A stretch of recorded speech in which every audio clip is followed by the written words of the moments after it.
Создать уникальные панели для стен из остатков дерева и выйти с этой новинкой на мировой рынок. Чувашская паркетная фабрика активно развивает безотходное производство. 3D-мозаика, которую начало выпускать предприятие, уже пользуется большим спросом в зарубежных странах. Как удалось заручиться доверием иностранных партнеров и какую господдержку получило предприятие для развития экспорта, расскажем в нашем сюжете.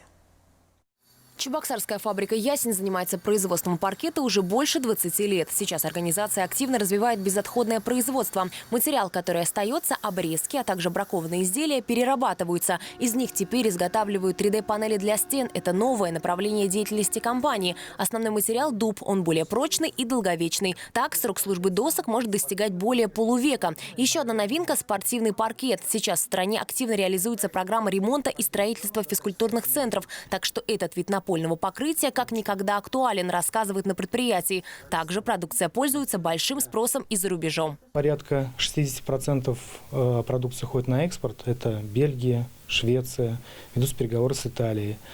Хотел бы очень сильно отметить нашу работу с Центром экспортной поддержки. Не проходит и недели, чтобы они нам не подсказывали что-то, предлагали. Чтобы увеличить продажи и привлечь новых клиентов, нужно выходить на зарубежные рынки через интернет-пространство, рассказывают в Центре экспортной поддержки Чувашии. Например, переводить сайт компании на иностранные языки и предлагать свой товар на международных электронных площадках. Мы помогли разместиться этой компании на международной электронной торговой площадке.